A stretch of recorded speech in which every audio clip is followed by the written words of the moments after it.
had 2 sons. The younger one said to his father, "Father, give me my share of the estate." So he divided his property between them. Not long after that, the younger son got together all he had, set off for a distant country, and there squandered his wealth in wild living. After he had spent everything, there was a severe famine in that whole country, and he began to be in need.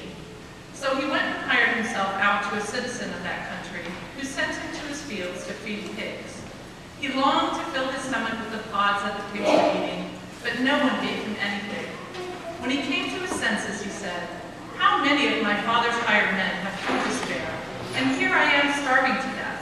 I will set out and go back to my father and say to him, 'Father, I have sinned against heaven and against you.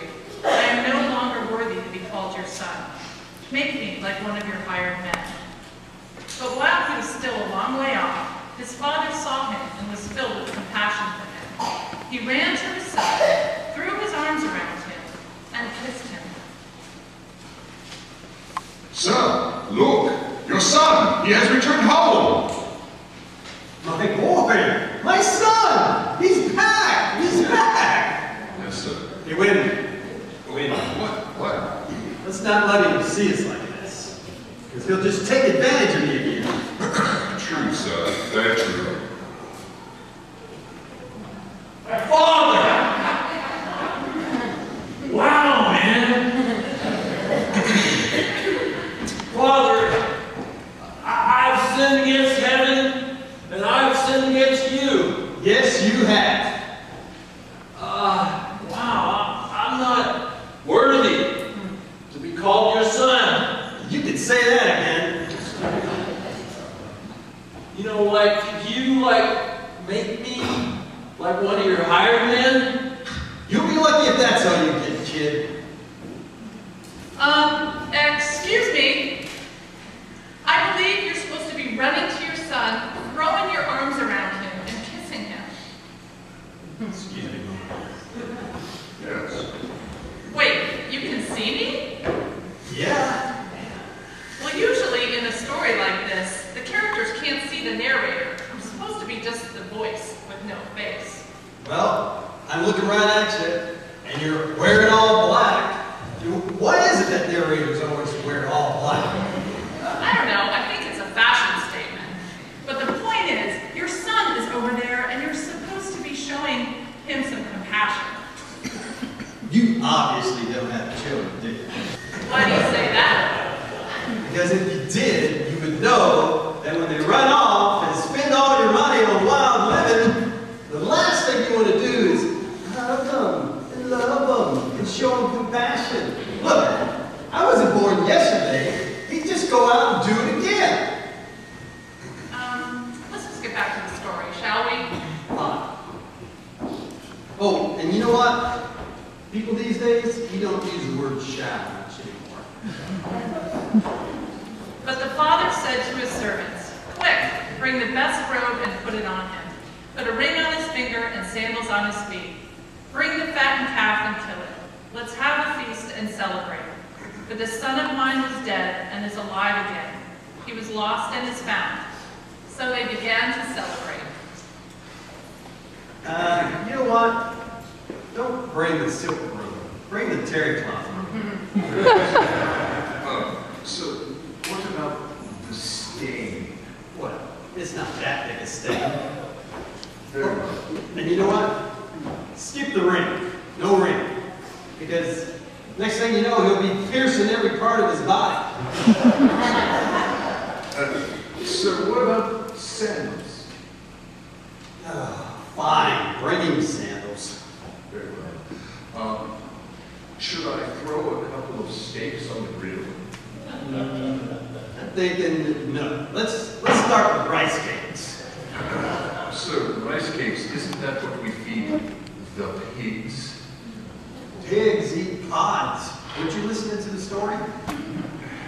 Very well said. Young master, yes.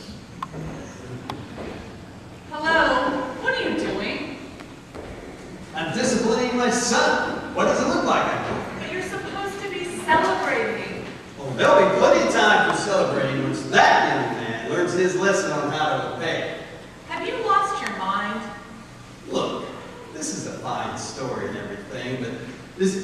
let's get practical here. Does anybody think that this is the way to get kids to obey? I'm old school. Discipline is a necessity. But Father! What? So the kid's back, huh? Yeah, isn't that great? You gave him sandals? How could you? You never give me sandals. All these years I've been here slaving for you, I never disobey your orders. You don't even give me as much as a pair of socks, and you give him You give him leather sandals? You give him Birkenstocks? You give him Birkenstocks? The kid goes out there, he squanders away your fortune for wild living, and you practically bend over backwards for him. It's not right. wait a minute. I haven't even got to that part of the story yet. Who's she? She's the narrator. So what's the deal? Look, I know it seems unfair, but you still get your part of the property. And I would think that the least you could do is seem a little bit happy now knowing that your brother is alive and not dead, that he's not lost, which is a miracle because that kid can't read a map to save his soul. And believe you me, he's going to learn his lesson. Excuse me. What? You've totally messed up the story here. The narrator thinks I'm being too tough on the kid. Listen, I think I know what the problem is. Jesus told this story as a parable. Yeah, so? A parable about his love for us when we mess up. It's about forgiveness and about his accepting us back even after we wander. So what's your point? My point is, you're playing this role from the point of view of an earthly father. Even though we love our children, only God's love is perfect. You know, I wish I could be like that. I really do. I wish I was the perfect father. Slow to anger, quick to forgive. But I get scared. I get scared of stuff like what just happened to the kid. That'll leave again. I start to question everything I do. Should I be tough on it this time? Should I let it go? It's hard. I know, but you need to remember you have a perfect Father in heaven, one who understands all your fears of raising a child, and one who understands all of your feelings. You know, you're right. You're right. Thank you.